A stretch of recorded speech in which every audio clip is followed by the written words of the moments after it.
Good morning. Good morning, ma'am. Good morning, ma'am.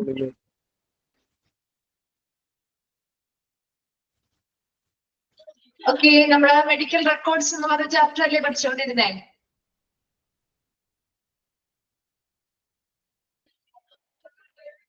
എവിടെ വരെ എടുത്തു നിർത്തിയത് ഓർക്കുന്നുണ്ടോ? Filing methods and storage of medical records അല്ലേ എടുത്തു തുടങ്ങിയിരുന്നേ? സീരിയൽ നമ്പറിംഗ് സിസ്റ്റം അല്ലെ? അത് കംപ്ലീറ്റ് ആയിരുന്നു. ഇത് കംപ്ലീറ്റ് ആയില്ലായിരുന്നു കഴിഞ്ഞ ക്ലാസ്സില്?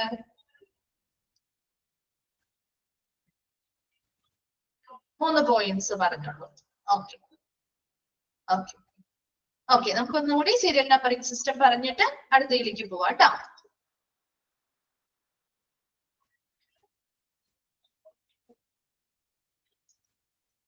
ഓക്കെ, അപ്പൊ നമ്മള് filing methods and storage of medical records ആണ് പറഞ്ഞുകൊണ്ടിരുന്നത്. അപ്പൊ നമുക്കൊരു മെഡിക്കൽ റെക്കോർഡ് ഫയൽ ചെയ്യാൻ അല്ലെങ്കിൽ അത് സ്റ്റോർ ചെയ്യുന്നതിന് വേണ്ടി പ്രധാനമായിട്ടും പല type of numbering and filing systems ഉണ്ട്. നമ്മളിവിടെ 5 എണ്ണമാണ് പഠിക്കുന്നത്. 5 ഫയലിംഗ് സിസ്റ്റംസ് ആണ് പഠിക്കുന്നത്. ഒന്നാമത്തത് straight numeric and filing system, രണ്ടാമത്തത് unit numbering and filing system, മൂന്നാമത്തത് first one serial numbering and filing system, unit numbering and filing system, straight numeric filing system, terminal digit filing and mid-digit filing. ഈ 5 systems ആണ്, സംവിധാനങ്ങളാണ് ഫയലിംഗുമായി ബന്ധപ്പെട്ട് നമുക്ക് പഠിക്കാനുള്ളത്. അതിൽ ഒന്നാമത്തേതായിരുന്നു കഴിഞ്ഞ ക്ലാസ്സിൽ നമ്മൾ ഡിസ്കസ് ചെയ്തത് സീരിയൽ നമ്പറിംഗ് സിസ്റ്റം. ഇപ്പൊ സീരിയൽ നമ്പറിംഗ് എന്ന് പറയുമ്പോൾ തന്നെ നമുക്ക് ആദ്യം മനസ്സിലാക്കേണ്ടത് നമ്മളിവിടെ ഒരു സീരിയൽ നമ്പറിംഗ് സിസ്റ്റം, അതായത് the patient is given a new number for each occasion of treatment by a health care facility. അപ്പൊ ഒരു പ്രാവശ്യം നമ്മളൊരു ഹോസ്പിറ്റലിലേക്ക് പോയി, ആ പ്രാവശ്യം അവർക്ക് ഓരോ സിറ്റുവേഷനും ഒരു പ്രാവശ്യം നമ്മൾ വന്നാൽ നമുക്ക് അവിടെ നിന്ന് എന്ത് ചെയ്യുന്നു, ഒരു നമ്പർ ക്രിയേറ്റ് ചെയ്യുന്നു, ഒരു റെക്കോർഡ് ക്രിയേറ്റ് ചെയ്യപ്പെടുന്നു. ഇനി അടുത്ത തവണ നമ്മൾ പിന്നെയും തിരിച്ച് ആ ഹോസ്പിറ്റലിലേക്ക് ആവശ്യത്തിന് വേണ്ടി ചെല്ലുമ്പോൾ നമുക്ക് അടുത്ത തവണയും പുതിയൊരു നമ്പറും പുതിയൊരു റെക്കോർഡും ക്രിയേറ്റ് ചെയ്ത് തരുന്ന ഒരു രീതിയാണ് സീരിയൽ നമ്പറിംഗ് സിസ്റ്റം എന്ന് പറയുന്നത്. ഒന്ന് മനസ്സിലാക്കണം കേട്ടോ, കുറച്ച് ഒന്ന് കൺഫ്യൂഷൻ വരാവുന്ന ഒരു ഭാഗമാണ്. അതുകൊണ്ട് ഓരോന്നും എന്താണെന്ന് വ്യക്തമായിട്ട് മനസ്സിലാക്കിയാലാണ് സ്ട്രേറ്റ് ആണോ സീരിയൽ ആണോ യൂണിറ്റ് ആണോ എന്നുള്ളതൊന്ന് മനസ്സിലാക്കി വെക്കണം കേട്ടോ. സീരിയൽ നമ്പറിംഗ് സിസ്റ്റത്തിൽ നിങ്ങൾ ഇത്ര മാത്രം ഓർത്താൽ മതി. നമ്മൾ ഓരോ പ്രാവശ്യം ഹോസ്പിറ്റലിൽ ചെല്ലുമ്പോൾ ഇവിടെ ഓൾറെഡി ഇവര് പറയുന്നുണ്ട്, ഇപ്പൊ ഒരു പ്രാവശ്യം നമ്മൾ ഹോസ്പിറ്റലിൽ ചെന്നാൽ നമുക്ക് അവിടെ നമ്മൾ രജിസ്ട്രേഷൻ ചെയ്യുമ്പോൾ അല്ലെങ്കിൽ അഡ്മിഷൻ എടുക്കുന്ന സമയത്ത് നമുക്ക് എന്ത് ചെയ്യുന്നു, ഒരു നമ്പറും അതോടൊപ്പം തന്നെ ഒരു ഡോക്യുമെന്റും ക്രിയേറ്റ് ചെയ്യും. അപ്പൊ അതുപോലെ നമ്മൾ എത്ര പ്രാവശ്യം ആ ഹോസ്പിറ്റലിൽ പോകുന്നോ അത്രയും തവണ നമ്മൾ രജിസ്ട്രേഷൻ ചെയ്യുന്ന സമയത്ത് നമുക്ക് ഓരോരോ നമ്പറുകളാണ് പുതിയതായിട്ട് ഓരോ പ്രാവശ്യം ചെല്ലുമ്പോഴും തരുന്നത്. ഒരു 3 പ്രാവശ്യം നമ്മൾ ആ ഒരു ഹോസ്പിറ്റലിൽ എന്തെങ്കിലും കാര്യങ്ങൾക്ക് വേണ്ടി ചെന്നിട്ടുണ്ട്, അവിടെ രജിസ്ട്രേഷനുമായി ബന്ധപ്പെടുമ്പോൾ നമുക്ക് 3 നമ്പർ എന്ത് ചെയ്യും, തരും. ഒരു പ്രാവശ്യം ചെല്ലുമ്പോൾ ഒരു നമ്പർ തരും, അടുത്ത പ്രാവശ്യം ചെല്ലുമ്പോൾ നെക്സ്റ്റ് വേറൊരു നമ്പർ തരും, അടുത്ത പ്രാവശ്യം ചെല്ലുമ്പോൾ അങ്ങനെ എത്ര തവണ നമ്മൾ ആ ഒരു ഹോസ്പിറ്റലിൽ പോയി രജിസ്റ്റർ ചെയ്യുന്നു അത്രയും തവണ നമുക്ക് പുതിയ നമ്പറുകൾ തരുന്നു. അതോടൊപ്പം തന്നെ ഒരു നമ്പർ ക്രിയേറ്റ് ചെയ്യുക എന്ന് പറയുമ്പോൾ അതോടൊപ്പം തന്നെ ഒരു റെക്കോർഡും ജനറേറ്റ് ചെയ്യുക എന്നുള്ളതാണ് അല്ലെ. അപ്പൊ ഒരു നമ്പർ ക്രിയേറ്റ് ചെയ്യുന്ന സമയത്ത് അത്രയും അധികം റെക്കോർഡുകളും അവിടെ ആ ഒരു പേഷ്യന്റിന്റെ പേരിൽ ക്രിയേറ്റ് ചെയ്യപ്പെടുന്ന ഒരു രീതി അല്ലെങ്കിൽ ആ ഒരു ഫയലിംഗ് സിസ്റ്റമാണ് serial numbering and filing system എന്ന് പറയുന്നത്. ഇത്രയും ക്ലിയർ ആണോ? Serial numbering and filing system എന്താണെന്ന് നമുക്കൊന്നുകൂടി നോക്കാം. നോക്കിയേ, the patient is given a new number for each occasion of treatment by a health care facility. ഒരു ആരോഗ്യ ഫെസിലിറ്റിയിൽ ആരോഗ്യ പരിചരണവുമായി ബന്ധപ്പെട്ട ഒരു ഫെസിലിറ്റി അല്ലെങ്കിൽ ഒരു ഹോസ്പിറ്റലോ ക്ലിനിക്കോ എന്തോ ആയിക്കോട്ടെ, നമ്മൾ അവിടെ ചെല്ലുന്ന സമയത്ത് ഓരോ ഒക്കേഷനിലും ഓരോ പ്രാവശ്യം നമ്മൾ ചെല്ലുമ്പോഴും അവിടെ നിന്ന് പുതിയ നമ്പറാണ് പേഷ്യൻസിന് നൽകുന്നത്. And 3 different numbers are allotted if a patient is registered 3 times. ഒരു പേഷ്യന്റ് 3 പ്രാവശ്യം അവിടെ രജിസ്ട്രേഷൻ ചെയ്തിട്ടുണ്ടെങ്കിൽ അവർക്ക് അവിടെ നിന്ന് 3 ഡിഫറെന്റ് നമ്പറുകൾ അനുവദിച്ച് നൽകുന്നു. All numbers allotted to a patient are recorded in the master patient index. ഇവർക്ക് കൊടുക്കുന്ന എല്ലാ നമ്പറുകളും കൃത്യമായിട്ട് അവരുടെ ആ ഒരു പേഷ്യന്റിന്റെ മാസ്റ്റർ ഇൻഡെക്സിൽ രേഖപ്പെടുത്തി വെക്കും. എത്ര ഫയലുകൾ അല്ലെങ്കിൽ എത്ര നമ്പർ കൊടുത്തിട്ടുണ്ടോ അതെല്ലാം നമ്മൾ രേഖപ്പെടുത്തി വെക്കുന്നുണ്ട്. Then because a new number is provided for each occasion of service, a new medical record is also developed. നമ്മൾ ഒരു പുതിയ നമ്പർ ക്രിയേറ്റ് ചെയ്യുമ്പോൾ അതോടൊപ്പം തന്നെ അവരുടെ ഒരു പുതിയ റെക്കോർഡ് കൂടിയാണ് അവിടെ ഡെവലപ്പ് ചെയ്യുന്നത്. And the patient records are filed in as many places in the file as the number of times the patient has received care at the facility. അപ്പൊ നമുക്കറിയാം, ഇപ്പൊ ഒരു പ്രാവശ്യം ചെല്ലുമ്പോൾ ഒരു നമ്പർ ക്രിയേറ്റ് ചെയ്യും, ഒരു റെക്കോർഡ് ക്രിയേറ്റ് ചെയ്യുന്നു. അടുത്ത പ്രാവശ്യം ചെല്ലുമ്പോഴും അതേപോലെ തന്നെ വേറൊരു നമ്പർ ക്രിയേറ്റ് ചെയ്യുന്നു, വേറൊരു ഫയൽ ക്രിയേറ്റ് ചെയ്യുന്നു. അങ്ങനെയാകുമ്പോൾ നമ്മുടെ ഒരു പേഷ്യന്റുമായി ബന്ധപ്പെട്ട ഫയലുകൾ എന്ന് പറയുന്നത് പല പല ഇടങ്ങളിലായിട്ടായിരിക്കും ഇരിക്കുന്നത്, അല്ലെ? പല പല ഇടങ്ങളിലായിരിക്കില്ലേ ഇരിക്കുന്നത്? ഒറ്റ റെക്കോർഡ് ആണെങ്കിൽ അല്ലേ നമുക്ക് എല്ലാം അതിൽ നിന്ന് തന്നെ കിട്ടും. അതേസമയം ഓരോരോ റെക്കോർഡുകൾ ക്രിയേറ്റ് ചെയ്യുന്നത് കൊണ്ട് തന്നെ നമുക്ക് ആ ഓരോ പ്രാവശ്യം ചെല്ലുമ്പോഴും പുതിയ പുതിയ നമ്പറും പുതിയ റെക്കോർഡുകളും ആയതുകൊണ്ട് നമുക്കൊരു ഫയൽ കിട്ടണം, ഒരു പേഷ്യന്റുമായി ബന്ധപ്പെട്ട പൂർണ്ണമായിട്ടുള്ള ഒരു വിവരം കിട്ടണമെങ്കിൽ ഈ പറയുന്ന റെക്കോർഡുകളൊക്കെ പല പല ഫയൽ സിസ്റ്റംസ് ആയിട്ടായിരിക്കും സ്റ്റോർ ചെയ്ത് പല പല ഇടങ്ങളിലായിട്ടായിരിക്കും വെച്ചിരിക്കുക. മനസ്സിലായോ? ഒരു സീരിയൽ നമ്പറിംഗ് സിസ്റ്റം എന്ന് പറഞ്ഞാല് ഓരോ പ്രാവശ്യം നമ്മൾ ഹോസ്പിറ്റലിൽ ചെന്ന് രജിസ്റ്റർ ചെയ്യുമ്പോഴും പുതിയ നമ്പറും പുതിയ ഫയലും പുതിയ റെക്കോർഡും ക്രിയേറ്റ് ചെയ്യുകയാണ് സീരിയൽ നമ്പറിംഗ് സിസ്റ്റത്തിൽ പറയുന്നത്. ഒരു 3 പ്രാവശ്യമോ 4 പ്രാവശ്യമോ നമ്മുടെ ഹോസ്പിറ്റലിൽ പോയി രജിസ്റ്റർ ചെയ്തിട്ടുണ്ടെങ്കിൽ അത്രയും നമ്പറും അത്രയും മെഡിക്കൽ റെക്കോർഡുകളും അവിടെ ക്രിയേറ്റ് ചെയ്യുന്ന ആ ഒരു മെത്തേഡാണ് serial numbering and filing system എന്ന് പറയുന്നത്. ക്ലിയർ ആണോ? Serial numbering and filing system മനസ്സിലായോ? എന്താണ് ഒരു റിപ്ലൈ ഇല്ലാത്തേ? ഓക്കെ ആണോ? ഓക്കെ. രണ്ടാമത്തത് unit numbering and filing system. ഇത് നമ്മളെ ഹോസ്പിറ്റലുകളിൽ ഇപ്പൊ പൊതുവായിട്ട് നമ്മൾ ഉപയോഗിച്ചുകൊണ്ടിരിക്കുന്ന നമുക്ക് പരിചയമുള്ള മെത്തേഡാണ്, അല്ലെ? Unit numbering and filing system എന്താണ് ഇവിടുത്തെ പ്രത്യേകത? Means the patient is allocated A number on the first admission or visit which is retained for all subsequent admission and treatment. ഇവിടെ ഈ ഒരു യൂണിറ്റ് നമ്പറിംഗ് ആൻഡ് ഫയലിംഗ് സിസ്റ്റത്തില് നമ്മുടെ ഒരു ഹോസ്പിറ്റലിലേക്ക് first time, അതായത് ആദ്യമായിട്ട് നമ്മളൊരു അഡ്മിഷൻ എടുക്കുന്നു അല്ലെങ്കിൽ ആദ്യമായിട്ട് നമ്മൾ ഒരു സന്ദർശനത്തിന് ചെല്ലുന്ന സമയത്ത് നമുക്കൊരു നമ്പർ അവർ അലോട്ട് ചെയ്ത് തരും, അല്ലെ? നമ്മൾ ഫസ്റ്റ് ടൈം രജിസ്ട്രേഷൻ ചെയ്യുമ്പോൾ നമുക്കൊരു നമ്പർ അലോട്ട് ചെയ്ത് തരുന്നു. ആ നമ്പർ തന്നെയായിരിക്കും അവരുടെ തുടർന്നുള്ള അഡ്മിഷനോ ട്രീറ്റ്മെന്റുകൾക്കോ കാര്യങ്ങൾക്കോ ആ ഒരു പേഷ്യന്റ് തുടർന്ന് എന്തൊരാവശ്യത്തിന് ആ ഒരു ഹോസ്പിറ്റലിലേക്ക് വന്നാലും അതേ നമ്പർ തന്നെയായിരിക്കും പിന്നീടുള്ള ഏത് ആവശ്യത്തിനും നിലനിർത്തുന്നത്, അല്ലെ? അതാണ് unit numbering and filing system എന്ന് പറയുന്നത്. അപ്പൊ പുതിയ പുതിയ നമ്പർ ക്രിയേറ്റ് ചെയ്ത് കൊടുക്കുകയല്ല ചെയ്യുന്നത്.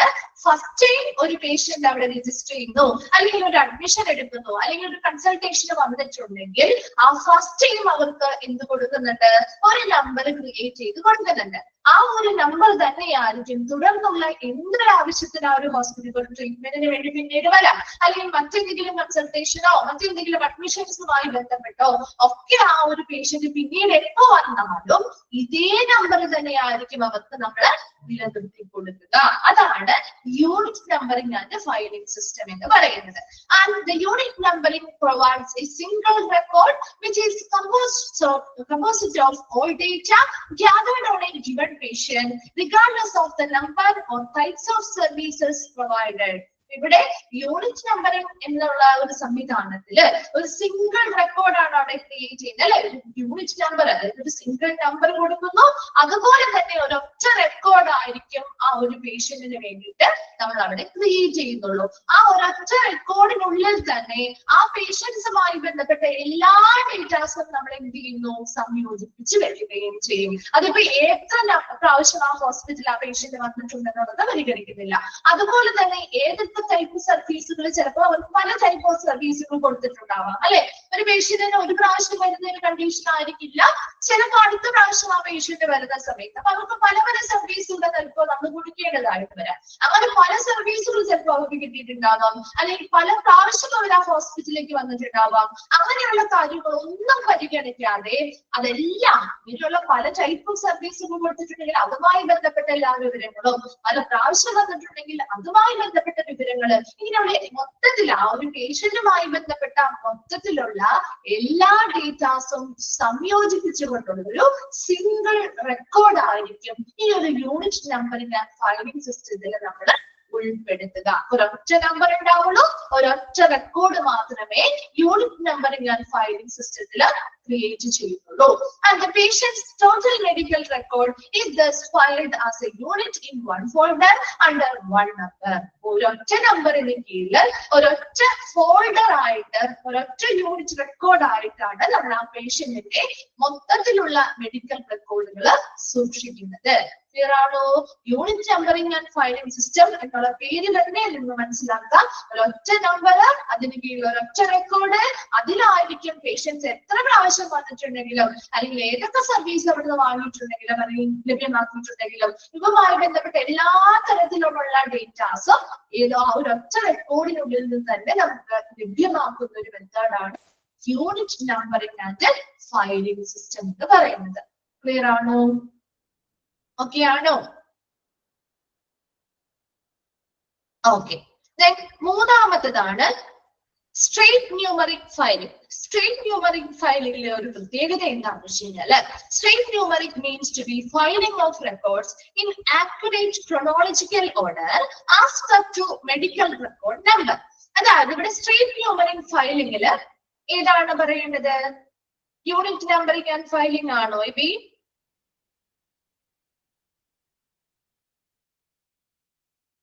യൂണിറ്റ് നമ്പറിംഗ് ആൻഡ് ഫയലിംഗ് സിസ്റ്റത്തില് ഒരൊറ്റ ഒരു പേഷ്യന്റ് നമ്മൾ ആദ്യമായിട്ട് ഒരു ഹോസ്പിറ്റലിൽ ചെല്ലുമ്പോൾ അതൊരു ഫസ്റ്റ് ടൈം ആദ്യമായിട്ട് നമ്മളിപ്പോ ഹോസ്പിറ്റൽ നമ്മൾ സാധാരണ നമുക്ക് തരുന്ന രീതി തന്നെയാണ്. നമ്മളൊരു ഹോസ്പിറ്റലിൽ ആദ്യമായിട്ട് ചെല്ലുമ്പോൾ നമ്മൾ ഫസ്റ്റ് ടൈം രജിസ്ട്രേഷൻ നടത്തുമ്പോൾ നമുക്കൊരു നമ്പർ അവർ തരാറുണ്ട് അല്ലെ?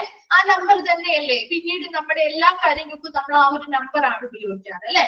ആ ഒരൊറ്റ നമ്പർ ക്രിയേറ്റ് ചെയ്യുക എന്ന് പറഞ്ഞാൽ അതോടൊപ്പം തന്നെ ഒരു റെക്കോർഡും അവിടെ ക്രിയേറ്റ് ചെയ്യുക എന്നുള്ളതാണ്. ഒരു നമ്പർ ഉണ്ടാവുള്ളൂ, ഒരൊറ്റ റെക്കോർഡ് മാത്രമേ അവർക്ക് ഉണ്ടാവുള്ളൂ. ഇപ്പൊ സാധാരണ നമ്മുടെ ഹോസ്പിറ്റലിൽ ഫോളോ ചെയ്യുന്ന മെത്തേഡാണ് കേട്ടോ യൂണിറ്റ് നമ്പറിംഗ് ആൻഡ് ഫയലിംഗ് എന്ന് പറയുന്നത്. ആ ഒരൊറ്റ നമ്പർ ഉപയോഗിച്ചുകൊണ്ട് നമുക്ക് പിന്നീട് എപ്പോ ചെല്ലുമ്പോഴും നമ്മൾ ആ ഒരു നമ്പറാണ് അവർക്ക് പറഞ്ഞു കൊടുക്കാറ് അല്ലെ? ആ ഒരു നമ്പർ പ്രകാരമാണ് നമ്മുടെ ഫയൽ അവര് തിരിച്ചെടുക്കുന്നത്, വീണ്ടെടുക്കുന്നത്. ആ ഒരു നമ്പറിന്റെ കീഴിൽ ആ ഒരൊറ്റ റെക്കോർഡിനുള്ളില് പേഷ്യൻസ് എത്ര തവണ വന്നിട്ടുണ്ടാവും, കുറെ പ്രാവശ്യം സർവീസുകൾക്ക് വേണ്ടി വന്നിട്ടുണ്ടാവും, ഒരുപാട് തവണ ഹോസ്പിറ്റൽ വിസിറ്റ് ചെയ്തിട്ടുണ്ടാവും. അതുമായി ബന്ധപ്പെട്ട മൊത്തത്തിലുള്ള എല്ലാ റെക്കോർഡുകളും എത്ര കാലം കഴിഞ്ഞാലും അതുമായി ബന്ധപ്പെട്ട എല്ലാ റെക്കോർഡുകളും ആ ഒരൊറ്റ ഫയലിന്റെ ഉള്ളിൽ അല്ലെങ്കിൽ ആ ഒരൊറ്റ റെക്കോർഡിനുള്ളിൽ നിന്ന് തന്നെ നമുക്ക് ലഭ്യമാക്കുന്ന മെത്തേഡാണ് unit numbering and filing. Clear ആണോ? ഓക്കെ. അടുത്തത് സ്ട്രേറ്റ് ന്യൂമറിംഗ് ഫയലിംഗ് എന്ന് പറഞ്ഞാല് ഇവിടെ ഒരു അസെൻഡിങ് ഓർഡറില് നമ്മൾ ആ ഒരു ഫയൽ എന്ത് ചെയ്യുന്നു, ഫയല് ക്രിയേറ്റ് ചെയ്യുന്നതിനെയാണ് സ്ട്രേറ്റ് ന്യൂമറിക് ഫയലിംഗ് എന്ന് പറയുന്നത്. അതായത് ഇവിടെ straight numeric means to the filing of records in accurate chronological order as per to medical record number. അവിടെ ക്രിയേറ്റ് ചെയ്യുന്ന മെഡിക്കൽ റെക്കോർഡുകളുടെ നമ്പർ പ്രകാരം അതിന്റെ കൃത്യമായിട്ടുള്ളൊരു ക്രമമായ ഓർഡറില് എന്ത് ചെയ്യുന്നു, ഈ ഫയൽ ചെയ്യുന്നതിനെയാണ് സ്ട്രേറ്റ് ന്യൂമറിക് എന്ന് പറയുന്നത്. അതായത് here records consecutively numbered appear in a sequence on the file shelves. The following 4 medical records would be filed as. ആ ഒരു എക്സാമ്പിൾ ഒന്ന് നോക്കാം കേട്ടോ, അപ്പൊ നമുക്ക് കുറച്ചും കൂടി എളുപ്പമായിട്ട് തോന്നും. നോക്കി 1 2 3 4 1 2. അവിടെ വരുന്ന വ്യത്യാസങ്ങൾ ലാസ്റ്റ് രണ്ട് നമ്പേഴ്സിലാണ് വരുന്നത്. ഓക്കെ, 1 2 3 4 1 3. Then 1 2 3 4 1 4 1 2 3 4 1 5. ഇങ്ങനെയാണ് നമ്മുടെ ഓരോ പേഷ്യന്റ് വരുമ്പോഴും അവരുടെ ഫയല് നമ്പറിന്റെ ഫയല് ആദ്യത്തെ 4 നമ്പേഴ്സ് ആ ഒരു പേഷ്യന്റിന് കോമൺ ആയിരിക്കും. അത് കഴിഞ്ഞ് അവർ ഓരോ പ്രാവശ്യം വരുമ്പോഴും ആ ലാസ്റ്റ് നമ്പറിൽ വ്യത്യാസം വരുത്തും. മനസ്സിലാവുന്നുണ്ടോ പറയുന്നത്? ആ ഒരു 4 നമ്പേഴ്സ് 1 2 3 4 കോമൺ ആണ്. അത് കഴിഞ്ഞ് ഇപ്പൊ ഒരു പ്രാവശ്യം ചെയ്യുമ്പോൾ നമുക്ക് ക്രിയേറ്റ് ചെയ്യുന്ന നമ്പർ 1 2 3 4 1 2 ആയിരിക്കും തരുന്നത്. അടുത്ത പ്രാവശ്യം നമ്മൾ ചെല്ലുമ്പോൾ അതോടൊപ്പം തന്നെ 1 2 3 4 1 3 ആയിരിക്കും ക്രിയേറ്റ് ചെയ്യുക. അപ്പൊ എന്താണ് ഇതിന്റെ ഒരു പ്രത്യേകത? ആ ഒരു സീരിയൽ നമ്പർ പ്രകാരം അല്ലെങ്കിൽ ആ ഒരു കൃത്യമായ ഒരു അസെൻഡിങ് ഓർഡറിൽ അല്ലെ കുറഞ്ഞതിൽ നിന്നും കൂടി വരുന്ന രീതിയിൽ നമ്മൾ അവിടെ ആ ഒരു മെഡിക്കൽ റെക്കോർഡിന്റെ നമ്പർ പ്രകാരമാണ് ഇവിടെ ഫയലിംഗ് നടത്തുന്നത്. അപ്പൊ ആ ഒരു നമ്പർ പ്രകാരം ഇപ്പൊ എക്സാമ്പിൾ ആയിട്ട് തന്നെയാണ് മിക്കതും ചോദിക്കുന്നത്. ഈ ഒരു സ്ട്രേറ്റ് ന്യൂമറിക് ഫയൽ അല്ലെങ്കിൽ ഇങ്ങനെയുള്ള ഒരു ഫയലിംഗ് റെക്കോർഡ് ഇതിനൊരു എക്സാമ്പിൾ ആയിട്ട് ഈ ഒരു നമ്പേഴ്സ് കൊടുക്കും. ഒരു എക്സാമ്പിൾ പോലെ 1 2 3 4 1 2 1 2 3 4 1 3 1 2 3 4 1 4 അപ്പൊ 12 13 14 15 അങ്ങനെ 16 അങ്ങനെ ആയിരിക്കും. അതിന്റെ ലാസ്റ്റ് നമ്പറിലാണ് വ്യത്യാസം വരുന്നത്. അങ്ങനെ കൂട്ടിക്കൂട്ടിയത് ഇത് ഓരോ നമ്പറുകളും കോൺസിക്യൂട്ടീവ് ആണ്, തുടർച്ചയായിട്ട് അക്കമിടുന്ന രേഖകൾ അല്ലെങ്കിൽ നമ്പറുകൾ പ്രകാരം നമ്മൾ ഫയൽ ചെയ്യുന്നതിനെയാണ് സ്ട്രേറ്റ് ന്യൂമറിക് ഫയലിംഗ് എന്ന് പറയുന്നത്. ഇവിടെ ഒരു പേഷ്യന്റ് വന്നു. ആ പേഷ്യന്റ് അടുത്ത തവണ വരുമ്പോൾ നമ്മൾ കൊടുക്കുന്ന നമ്പർ ഇപ്പൊ 12 ആണ് കൊടുത്തിരിക്കുന്നതെങ്കിൽ അടുത്ത പ്രാവശ്യം ചെല്ലുമ്പോൾ അത് 13 ആയിരിക്കും ആ ഒരു ഫയലിന്റെ നമ്പർ ഇടുക. അപ്പൊ അങ്ങനെ ഇടുമ്പോൾ നമുക്ക് കൃത്യമായിട്ട് ഒരു ഓർഡറിൽ ഷെൽഫിൽ ഇത് എന്ത് ചെയ്യാൻ പറ്റും, അടുക്കി വെക്കാൻ പറ്റും അല്ലെ. അപ്പൊ അങ്ങനെ അടുക്കി വെക്കുന്നത് കൊണ്ട് എന്താണ് എളുപ്പം, എന്താണ് അതിന്റെ ഒരു എളുപ്പം നമുക്കുള്ളത്? നമുക്കൊരു 1 2 3 എന്ന നമ്പർ ഇട്ട് വെക്കുമ്പോ ആ ഫയൽ എടുക്കാൻ കുറച്ചും കൂടി എളുപ്പമാണ് അല്ലെ. ആണോ? എടുക്കാൻ എളുപ്പമല്ലേ, പെട്ടെന്ന് എടുക്കാൻ പറ്റും അല്ലെ. നമുക്ക് ആ ഒരു ഷെൽഫില് 1 2 3 1 4 5 6 അങ്ങനെയാണ് അടുക്കി വെക്കുന്നതെങ്കിൽ നമുക്ക് അതിന്റെ കൃത്യമായ നമ്പറുകൾ അറിയാം. ഏത് ഫയലാണോ വേണ്ടത് എങ്കിൽ നമുക്ക് അത് എളുപ്പത്തിൽ അതിനുള്ളിൽ നിന്ന് എടുക്കാൻ പറ്റുന്ന ഒരു മെത്തേഡാണ് സ്ട്രേറ്റ് ന്യൂമറിക് ഫയലിംഗ് എന്ന് പറയുന്നത്. മറ്റ് മെത്തേഡുകളൊക്കെ നമ്മൾ യൂണിറ്റ് നമ്പറിംഗ് ഫയലിംഗ് മാത്രം യൂസ് ചെയ്തത് അത് കുറച്ചുകൂടി ബെറ്റർ ആയിട്ടുള്ള രീതി ആയതുകൊണ്ടാണ്. പക്ഷെ ഈ സ്ട്രേറ്റ് ന്യൂമറിക് ഫയലിംഗ് അല്ലെങ്കിൽ മറ്റു മെത്തേഡുകളൊക്കെ നമ്മൾ നോക്കുമ്പോഴും അവിടെ ഇപ്പോൾ ഒന്നിലധികം ഫയലുകൾ ക്രിയേറ്റ് ചെയ്യുന്നത് കൊണ്ട് നമുക്ക് എടുക്കാൻ മാത്രമല്ല മൊത്തത്തിൽ ആ ഒരു പേഷ്യന്റിനെ കുറിച്ചുള്ള ഒരു ഇൻഫർമേഷൻ ഒരൊറ്റ റെക്കോർഡിൽ നിന്ന് കിട്ടാൻ ബുദ്ധിമുട്ടല്ലേ. അതുകൊണ്ടാണ് ഈ ഒരു മെത്തേഡുകളൊക്കെ നമ്മൾ ഇപ്പൊ യൂസ് ചെയ്യാത്തത്.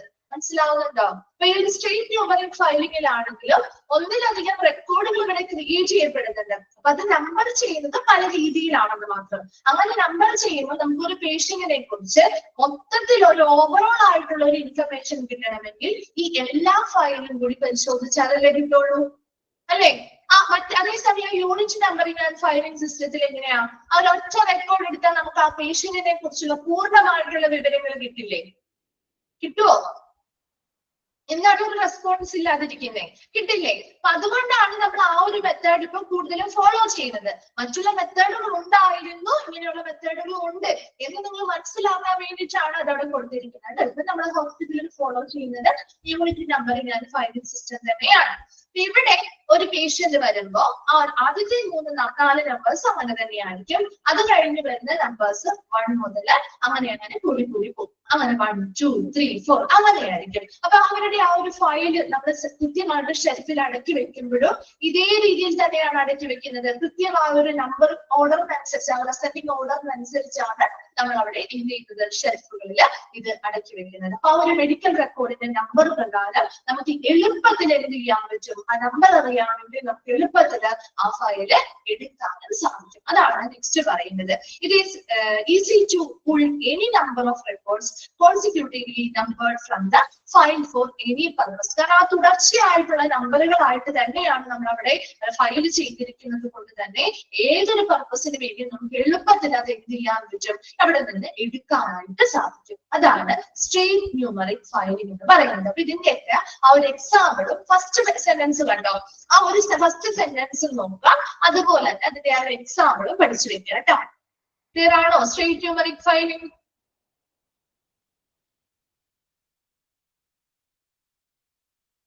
റിപ്ലൈ ചെയ്തേ.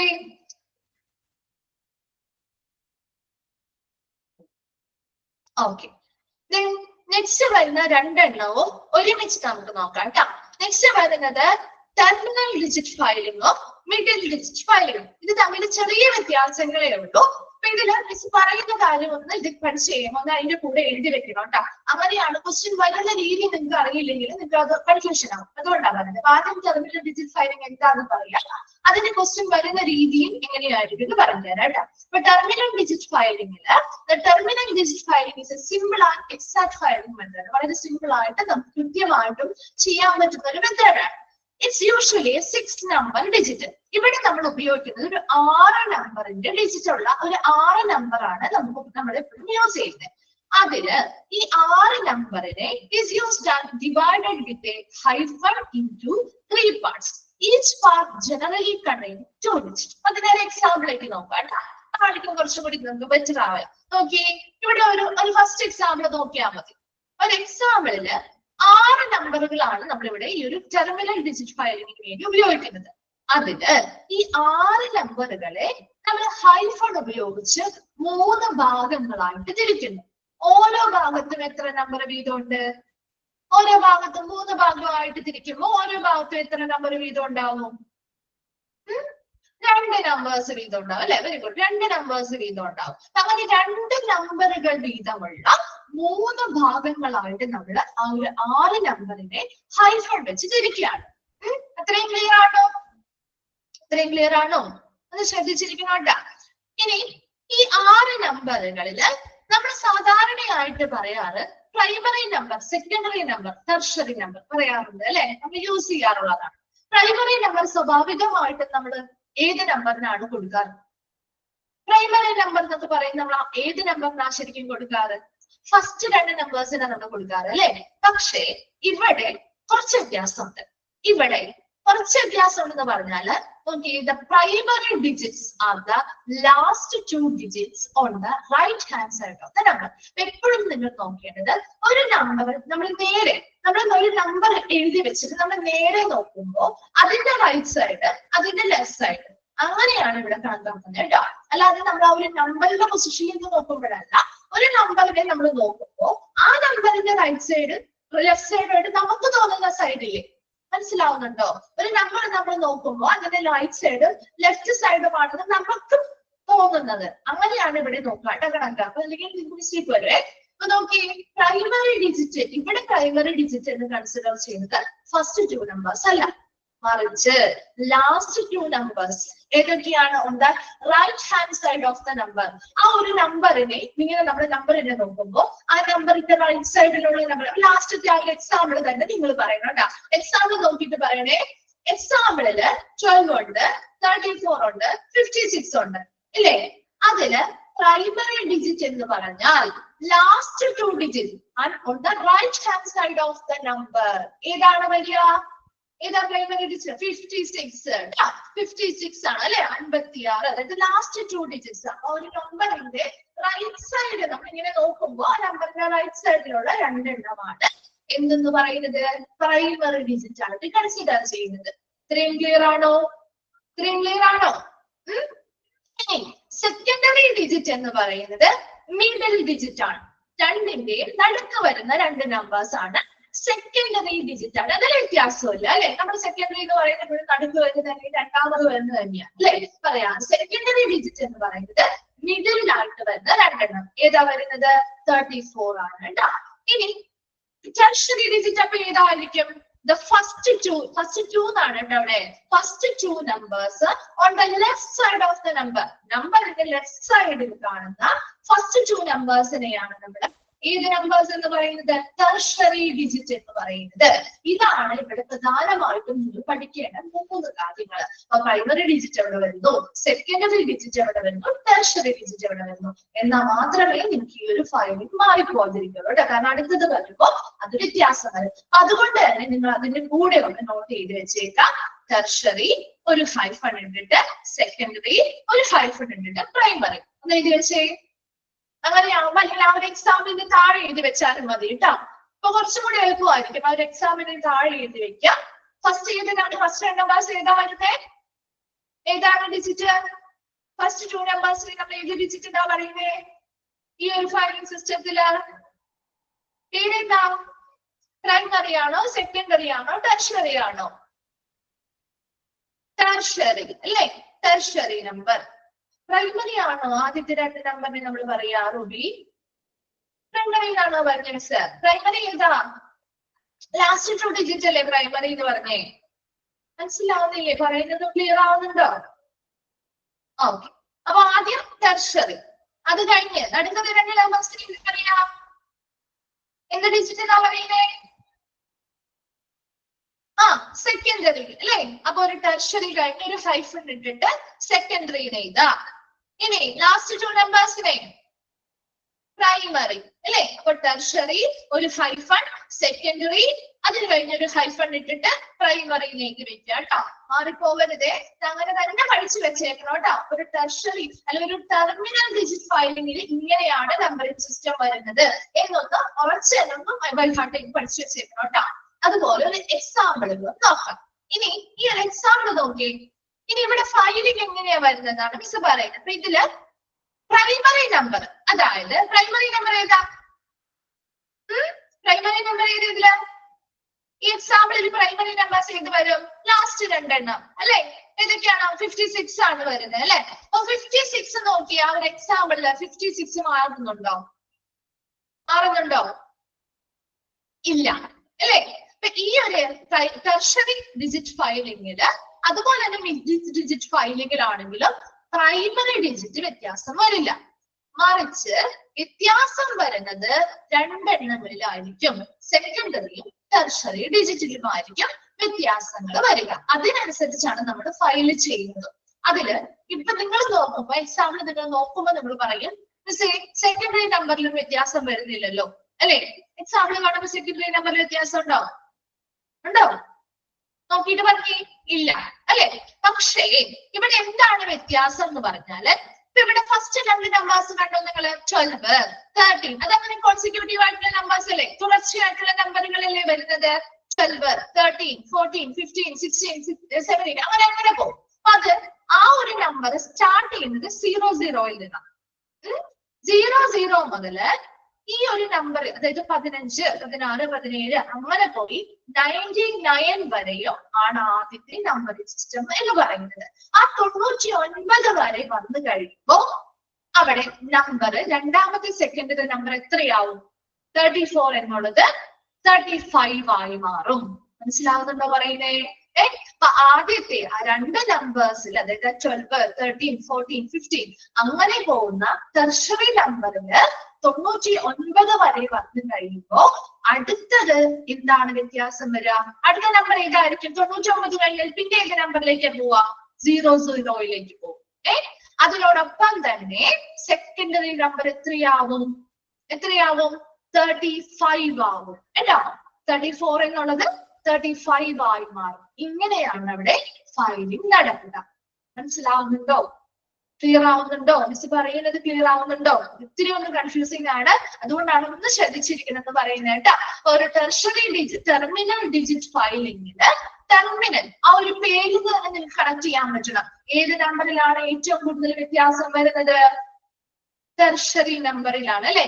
ടെർമിനൽ അല്ലെങ്കിൽ ടെർഷറി നമ്പറിലാണ് വ്യത്യാസം വരുന്നത്. അല്ലെങ്കിൽ ഇവിടെ ഇങ്ങനെ ഓർത്താലും മതി. ആ ഒരു നമ്പറിംഗ് സിസ്റ്റത്തില് ടെർമിനൽ എന്ന് പറയുമ്പോൾ നമ്മുടെ ലാസ്റ്റ് നമ്പർ ആണ് നമ്മൾ ശരിക്കും പറയാറ് അല്ലെ? ലാസ്റ്റ് നമ്പർ അല്ലേ പറയുന്നത്? ടെർമിനൽ എന്ന് പറയുമ്പോ എൻഡ് എന്നുള്ള ഒരു മീനിങ് അല്ലേ വരുന്നേ അല്ലെ? അപ്പൊ ആ ഒരു എൻഡിലുള്ള രണ്ട് നമ്പേഴ്സ് പെർമനന്റ് ആയിട്ട് നിൽക്കാല്ലേ? ഇവിടെ എൻഡിലുള്ള രണ്ട് നമ്പേഴ്സ് പെർമനന്റ് അല്ലേ? പ്രൈമറി നമ്പേഴ്സ് പെർമനന്റ് അല്ലേ? അടുത്ത മിഡിൽ ഡിജിറ്റ് ഫയലിംഗ് പറയുമ്പോൾ അത് മനസ്സിലാവും കേട്ടോ. ആ ഒരു നമ്പർ അങ്ങനെ പെർമനന്റ് ആയിട്ട് നിൽക്കുന്നു എന്ന് ആലോചിച്ചാലും നിങ്ങൾക്ക് കിട്ടും. ആ ഒരു രീതി ആയിരിക്കും കുറച്ചും കൂടി എളുപ്പം തോന്നും അല്ലെ? ആ ഒരു ടെർമിനൽ, അതായത് ടെർമിനൽ എന്ന് പറഞ്ഞാൽ നമ്മുടെ ഇവിടെ പ്രൈമറി ഡിജിറ്റ് ആയിട്ടാണ് നമ്മൾ കൺസിഡർ ചെയ്യുന്നത്. ആ ഒരു പ്രൈമറി ഡിജിറ്റ് മാറ്റങ്ങൾ ഉണ്ടാവുന്നില്ല. മറ്റു രണ്ടെണ്ണത്തിലുമാണ് വ്യത്യാസങ്ങൾ വരുന്നത്. ക്ലിയർ ആണോ? ടെർമിനൽ ഡിജിറ്റ് ഫയലിംഗ് ക്ലിയർ ആയോ? അപ്പൊ ടെർമിനൽ ഡിജിറ്റ് ഫയലിംഗില് നമുക്ക് ഒരു 6 നമ്പർ ഉണ്ടാവും. ആ 6 നമ്പറിനെ നമ്മൾ 3 ഭാഗങ്ങളായിട്ട് ഹൈഫൺ ഉപയോഗിച്ച് എന്ത് ചെയ്യുന്നു? ഡിവൈഡ് ചെയ്യുന്നു. ഓരോ ഭാഗത്തും 2 നമ്പറുകൾ ഉണ്ടാവും. അതിൽ ആദ്യത്തെ 2 നമ്പറിനെ നമ്മൾ ടെർഷറി നമ്പർ എന്ന് പറയുന്നു. രണ്ടാമത്തെ 2 നമ്പേഴ്സിനെ എന്ത് നമ്പർ എന്നാ പറയുന്നത്? എന്താന്ന് പറയുന്നത്? ടെർഷറി കഴിഞ്ഞ് അതൊന്ന് ഓർത്തിരിക്കണം കേട്ടോ. സെക്കൻഡറി ഡിജിറ്റ് എന്ന് പറയുന്നു. ലാസ്റ്റ് 2 നമ്പേഴ്സ് ആണ് നമ്മുടെ ഇവിടെ ഏത് നമ്പേഴ്സ് ആയിട്ട് കൺസിഡർ ചെയ്യുന്നത്? ഏത് ഡിജിറ്റ് ആയിട്ട് കൺസിഡർ? പ്രൈമറി ഡിജിറ്റ് ആയിട്ട് കൺസിഡർ ചെയ്യുന്നത്.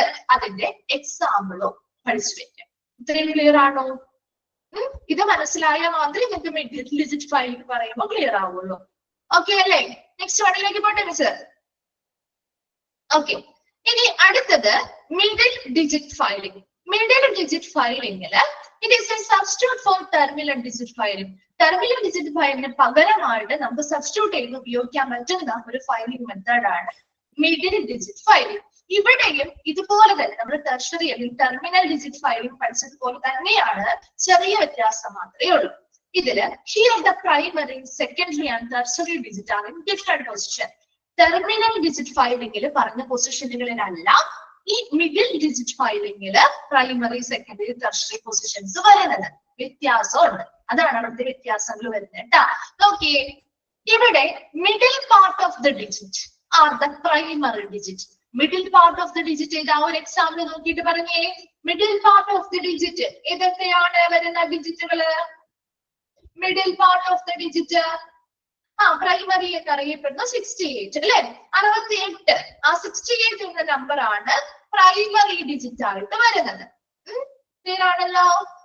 Digits on the left are the secondary digit. ഏതാണ് ഡിജിറ്റ്സ് ഓൺ ദ ലെഫ്റ്റ് എന്ന് പറയുമ്പോ? ഫസ്റ്റ് ഉണ്ടെങ്കിൽ ഫസ്റ്റ് നോക്കിയേ നിങ്ങള്. ഏതാണ്? വെരി ഗുഡ്, 46 അല്ലെ. 46 ആണ് സെക്കൻഡറി ഡിജിറ്റ് ആയിട്ട് വരുന്നത്. ഇനി the digits on the right എന്നാണ് കേട്ടോ അവിടെ. Right are the tertiary digit. Tertiary digit എന്ന് പറഞ്ഞാല് ലാസ്റ്റ് 2 നമ്പേഴ്സ് ആയിരിക്കും. അതൊന്ന് എഴുതി വെച്ചോട്ടോ. ഏതൊക്കെയാണ്? ഫസ്റ്റ് 2 നമ്പേഴ്സിന് നമ്മൾ എന്താ പറയുന്നേ? ഏത് ഡിജിറ്റ് എന്നാ പറയുന്നേ? പ്രൈമറി ആണോ സെക്കൻഡറി ആണോ? Very good, secondary. സെക്കൻഡറി ഒരു ഹൈഫൻ ഇട്ടിട്ട് ഇത് മിഡിൽ 2 ഡിജിറ്റിനെ മിഡിൽ പ്രൈമറി ഡിജിറ്റ് എന്ന് പറയുന്നു. ഇനി ലാസ്റ്റ് 2 ഡിജിറ്റിനെ ടെർഷറി ഡിജിറ്റ് എന്ന് പറയുന്നു. സെക്കൻഡറി ഒരു ഹൈഫൻ ഇട്ടിട്ട് പ്രൈമറി ഒരു ഹൈഫൻ ഇട്ടിട്ട് ടെർഷറി ഡിജിറ്റിനെ എഴുതി വെക്കാം. എളുപ്പത്തിൽ പഠിക്കാൻ വേണ്ടിയിട്ടാണ് ഇങ്ങനെയൊക്കെ ചെയ്യുന്നത്. നിങ്ങളുടെ എക്സാമ്പിൾ ആണെങ്കിലും ഇങ്ങനെയായിരിക്കും ചോദ്യങ്ങൾ വരിക കേട്ടോ. എക്സാമ്പിൾ തന്നിട്ട് ഇതിന്റെ ആ ഒരു ഫോളോ ചെയ്യുന്ന ഡിജിറ്റുകൾ അല്ലെങ്കിൽ മെത്തേഡുകൾ എങ്ങനെയാണെന്ന് ചോദിച്ചാൽ ഓപ്ഷനിൽ ഇത് കണ്ടു കഴിഞ്ഞാൽ നിങ്ങൾക്ക് ഇത് അങ്ങനെ ഇങ്ങനെയാണെന്ന് കൃത്യമായിട്ട് സെക്കൻഡറി ആദ്യം വരുന്നു, നടുവ് പ്രൈമറി വരുന്നു, അതിനുശേഷം ടെർഷറി വരുന്നു എന്ന് മനസ്സിലാകണം കേട്ടോ. ഓക്കെ, ഇനി അതിന് എക്സാമ്പിൾ നോക്കിയേ.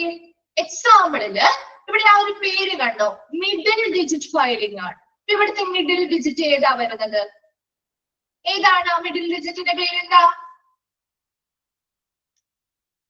മിഡിൽ ഡിജിറ്റിന്റെ പേരെന്താ? പ്രൈമറി ഡിജിറ്റ് എന്നാ പറയുന്നത് അല്ലെ. നമ്മള് പ്രൈമറി അല്ലേ. ഇവിടുത്തെ പ്രൈമറി ഡിജിറ്റ് മാറുന്നുണ്ടോ എന്ന് നോക്കി. ആ ഒരു എക്സാമ്പിളില് പ്രൈമറി ഡിജിറ്റിൽ എന്തെങ്കിലും വ്യത്യാസം വരുന്നുണ്ടോ? ഇല്ല അല്ലെ. ഇപ്പൊ നമ്മള് ടെർമിനൽ പറഞ്ഞപ്പോഴും പ്രൈമറി ഡിജിറ്റിൽ വ്യത്യാസം വരുന്നുണ്ടോ? വന്നിരുന്നോ?